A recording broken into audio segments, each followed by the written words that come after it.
everyone. This is SLJ Book Nerds, our first ever Facebook Live chat. Woo woo! And those of you may have seen in the past, we've done some Book Nerds episodes. You can find them on SLJ TV. But now we're starting every other week.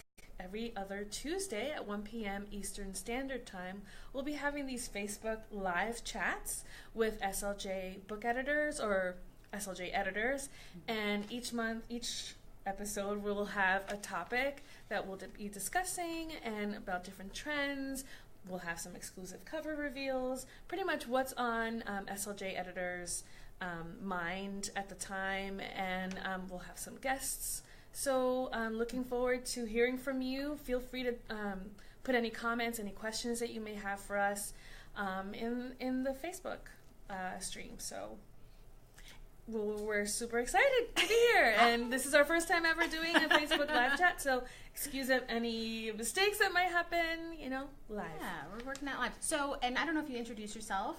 Shelly Oh Diaz. my What do you do here at SLJ, yes, Shelly? My name is Shelly Diaz. I'm the reviews manager at SLJ, and I'm also the primary YA editor. So I edit all the YA reviews, and I'm also the editor of the SLJ Teen newsletter. Yes, and the brains behind our SLJ Teen Live event every summer. Yes.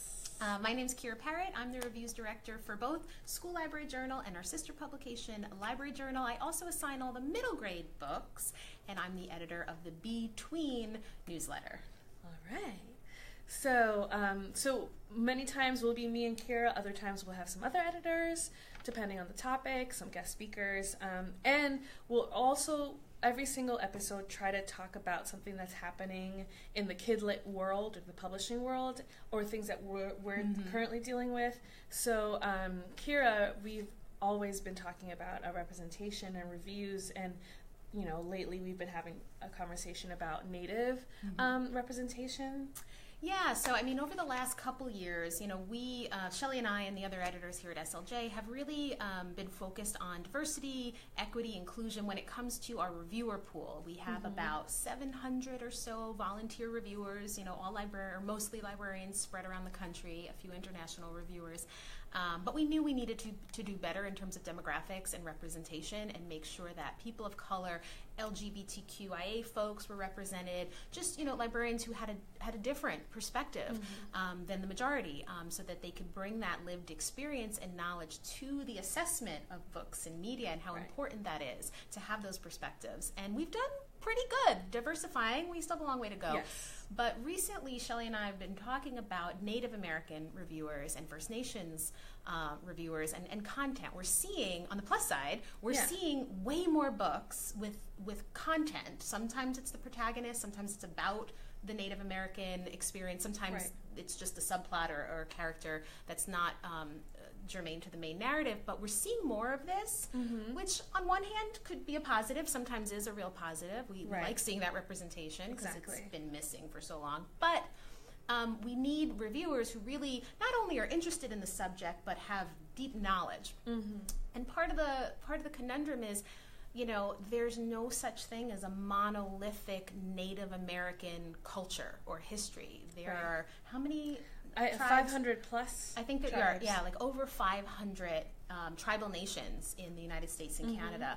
And each tribal nation has its own culture and history and traditions and beliefs. And so, you can't just have one reviewer speak for everyone and evaluate for everyone. So we're really stepping up efforts. We'll be reaching out to leadership at the American Library Association and other divisions within our publishing networks, and we're hoping to reach out to you. So if you are a tribally affiliated librarian or library worker, or you have a friend or colleague who you think might fit the bill and would be interested, we hope that you'll let us know and reach out to us.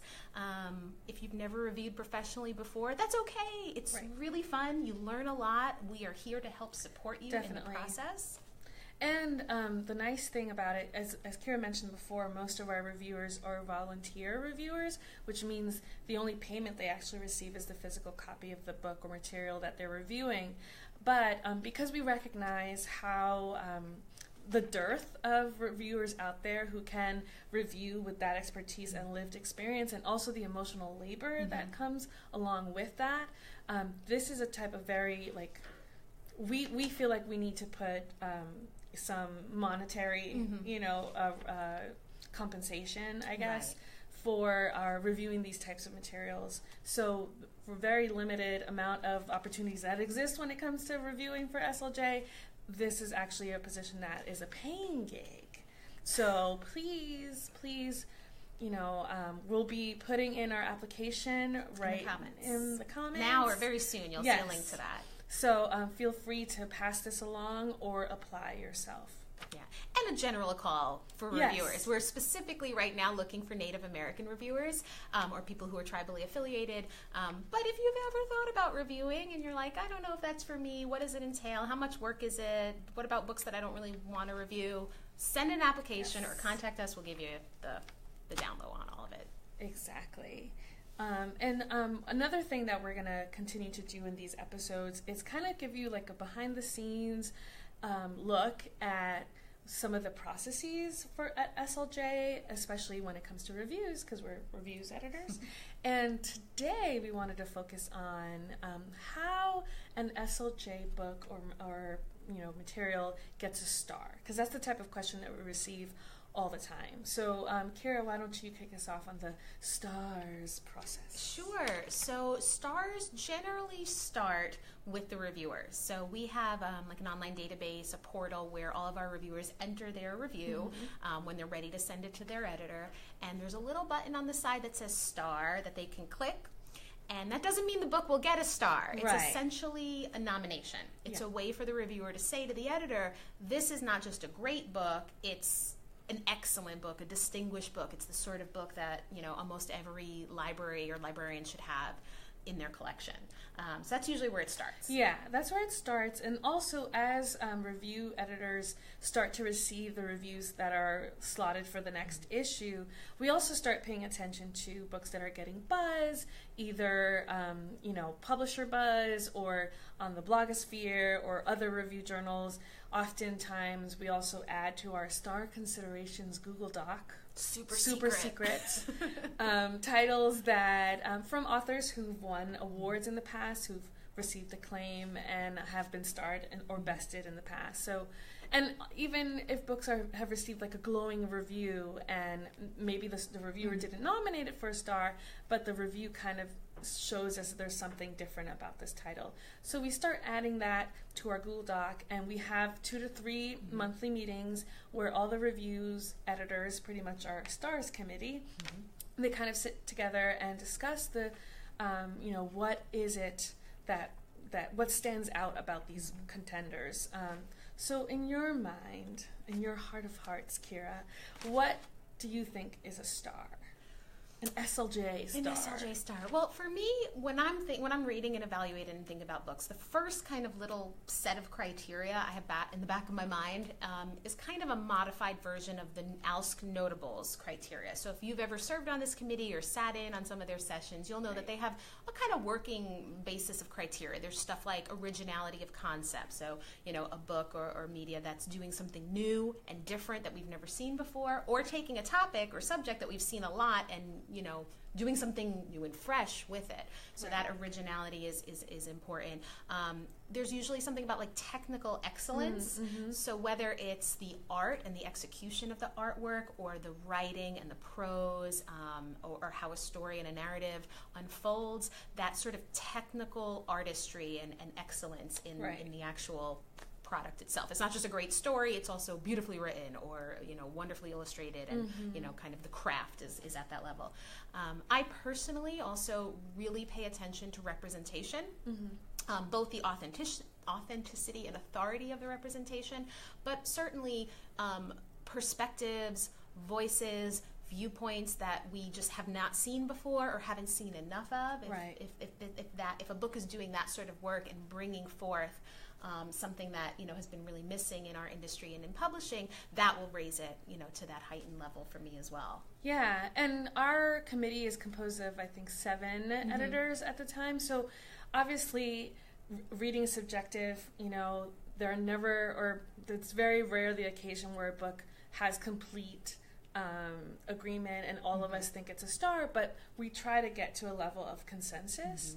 And one thing that, we feel as a group, at least I definitely feel, that the stars list is a tool that our librarians, our readers use, as a collection development tool. And for the very busy librarians who have tiny, tiny budgets, they need to know quickly, like as a shortcut, which are the titles that I should purchase for my library.